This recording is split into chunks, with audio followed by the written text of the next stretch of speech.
See What I See, exclusive on Spotify. Download Anchor untuk bikin podcastmu gratis.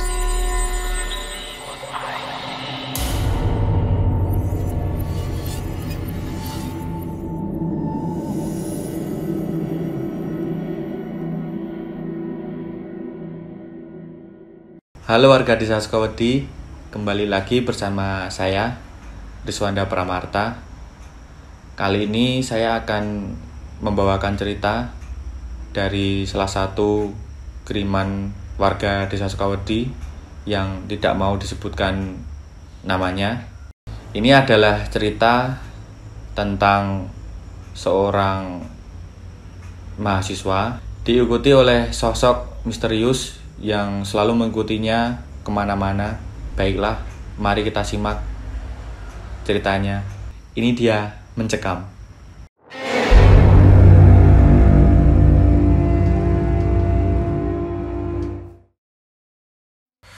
Aku punya seorang teman, sebut saja namanya Zulkifli. Tapi mohon maaf, kelakuan dan namanya itu tak sejalan. Namanya terkesan seperti doa-doa baik dan pengharapan dari orang tua. Tapi kelakuannya naudzubillah. Sebenarnya cerita ini bukan ingin membahas segala sesuatu yang buruk mengenai Zulkifli. Namun, saya berharap ketika di akhir cerita ada sesuatu yang bisa diambil sebagai hikmah pembelajarannya.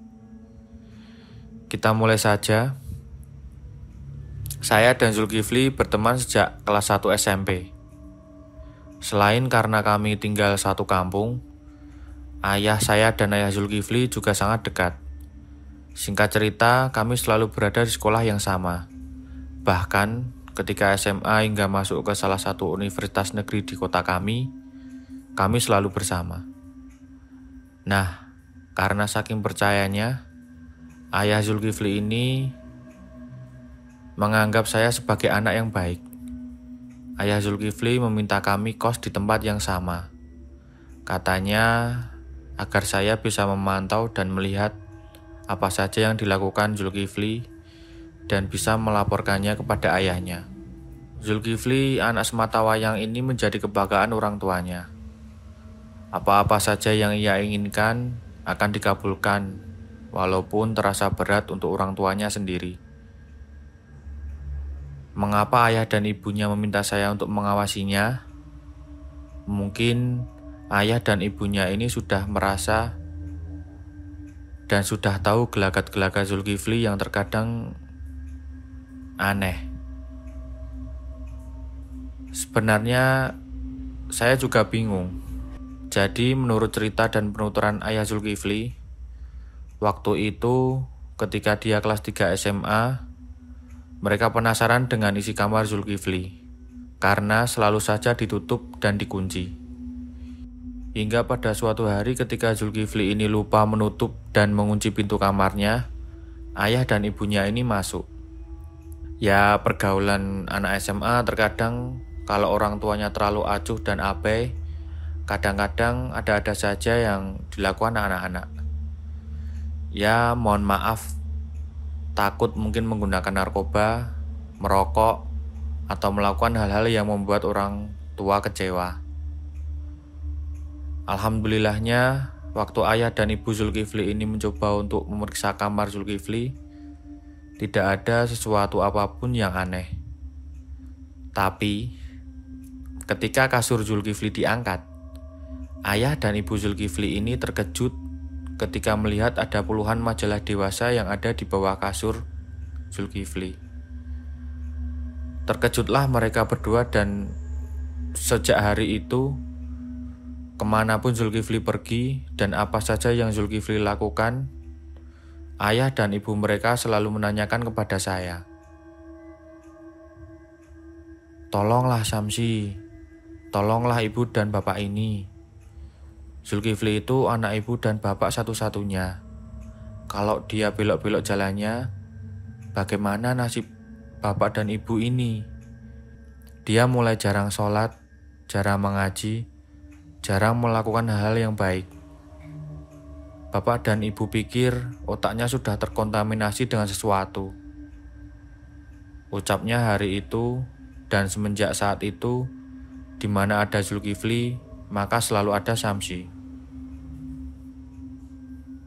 Ketika masa kuliah belum dimulai, kami sudah mendapatkan tempat kos yang masih berada pada wilayah yang sama di sekitar kampus. Satu kamar hanya berisi 3 orang saja, sementara kami hanya berdua. Saat itu, saya yang sudah mendapatkan cerita bagaimana kelakuan Zulkifli yang pura-pura baik di depan orang tuanya, namun di belakang berlaku dalam tanda kutip. Ya, walaupun sebenarnya hal itu bisa dikatakan lumrah menurut sebagian orang, namun namanya kekhawatiran orang tua membuat saya juga harus memasang ancang-ancang agar Zulkifli ini tidak semakin menggila.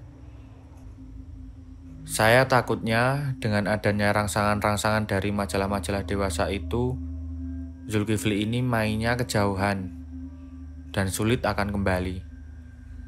Makanya setiap dia berkegiatan selain ngampus, saya itu beralasan menjaga dirinya dan selalu mengekor kemana dia pergi. Walaupun terkadang dia kerap marah. Saya katakan ini adalah pesan dari bapak dan ibunya karena menitipkan Zulkifli kepada saya. Namun hari itu saya kecolongan. Ketika baru-baru masuk kuliah, semua sibuk, hingga akhirnya pada suatu hari saya tidak bisa mengikuti kegiatannya. Setelah pulang dari kampus, malamnya Zulkifli ini pulang saat saya sedang bersiap sholat subuh sekitar jam 4 pagi. Wajahnya pucat, matanya sedikit cekung. "Kamu kenapa? Masuk angin atau mabuk?" tanya saya. Zulkifli menggeleng dan saya mendekat ke arahnya. Tak tercium aroma alkohol. "Kamu habis main dari mana?" tanya saya lagi. Zulkifli tidak menjawab. Dia masuk ke dalam kamar mandi, mencuci muka, tangan dan kakinya, berganti pakaian lalu tidur. "Sholat dulu baru tidur," perintah saya. Tapi Zulkifli menolak. Ya sudah, pikir saya Zulkifli sudah dewasa. Dia bertanggung jawab atas kehidupannya sendiri, bahkan termasuk ibadahnya. Setidaknya saya sudah mengingatkan. Subuh itu ketika Zulkifli menarik selimut dan saya melaksanakan 2 rakaat, tiba-tiba saja Zulkifli ini berteriak. Selimutnya dibuang, lalu ia menggosok-gosok bahu lengan seolah baru saja diselimuti oleh sesuatu. "Kenapa?" tanya saya. Zulkifli menggeleng, lalu menoleh ke kanan, kiri, dan belakang. "Kamu lihat nggak tadi?" kata Zulkifli kepada saya. "Lihat apa?" "Saya nggak lihat apa-apa." Zulkifli kemudian kembali tidur, lalu saya geleng-geleng kepala. "Sudahlah, kalau kuliah saja, jangan aneh-aneh. Kasihan bapak dan ibumu, sudah tua." Zulkifli terdiam. Jam 9 pagi, kami bersiap ke kampus. Zulkifli tak banyak bicara. Wajahnya masih pucat, bahkan kelihatan lelah. Malamnya, alhamdulillah Zulkifli ada di kosan saja, tidak kemana-mana. Ketika saya sudah menyelesaikan sholat, tugas kuliah, dan memasak mie instan untuk makan malam, Zulkifli duduk dengan gamang di atas kasurnya sambil memeluk lutut. Saya menyodorkan semangkuk Indomie goreng dengan telur. Lalu bertanya kepadanya, "Kamu kenapa? Cerita aja, kayak baru kenal aja sama aku." Zulkifli menggeleng. Dia makan dengan cepat, lalu menarik selimutnya. Kami tidur dalam diam dan saya terbangun saat jam 1 dini hari. Zulkifli berteriak sambil melempar selimut. Dalam keadaannya yang tak bisa tidur seperti itu, Zulkifli malah keluar. Saya berusaha membuntutinya, tapi dia malah berteriak dan minta saya untuk tidak mengikutinya. Saya membuntuti dari belakang setelah ia berjalan lebih dahulu.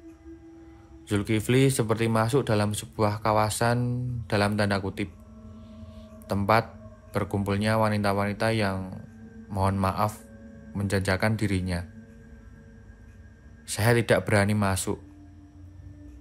Ketika berdiri di kawasan itu saja, badan saya sudah merinding tidak jelas. Saya menghubungi Zulkifli berkali-kali, lalu berteriak di ponsel. "Pulang, atau kalau tidak, saya ajak ayah dan ibumu ke sini," ancam saya. Mau tak mau Zulkifli keluar dari kawasan itu.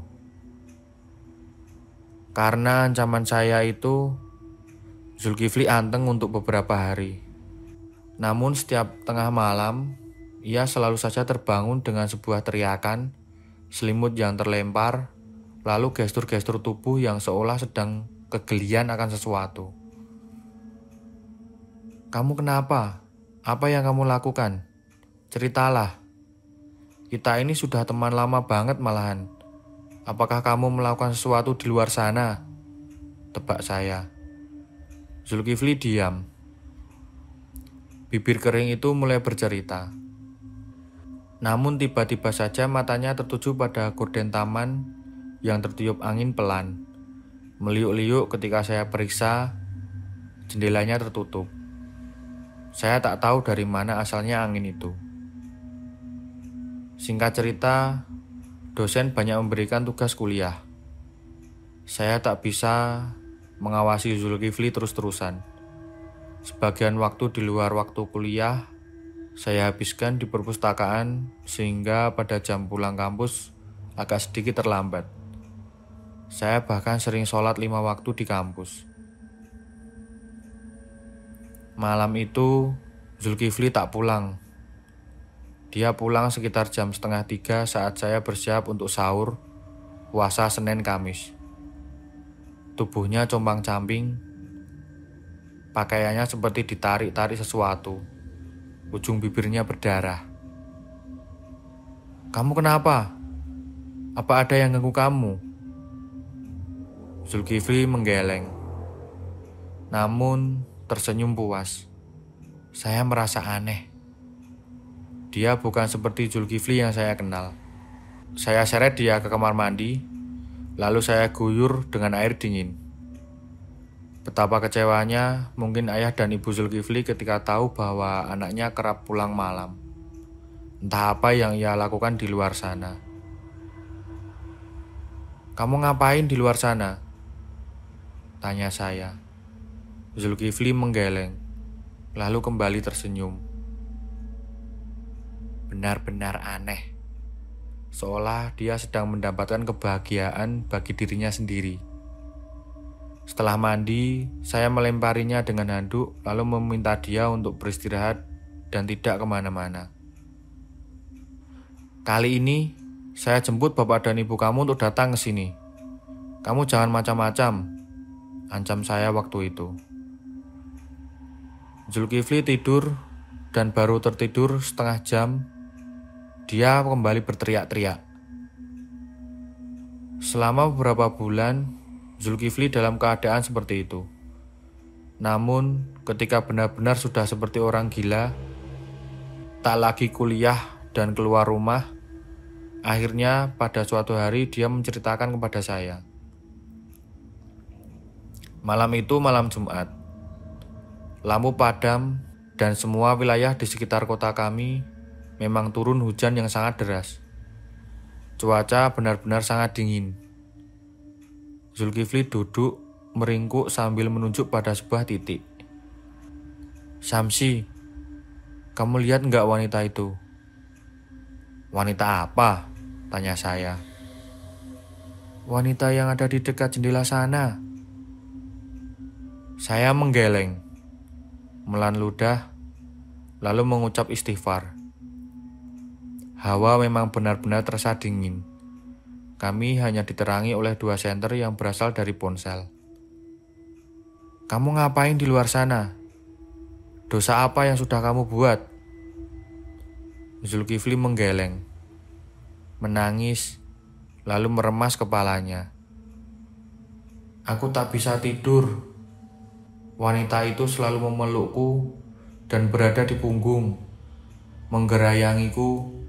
Wajahnya benar-benar mengerikan, berbau busuk.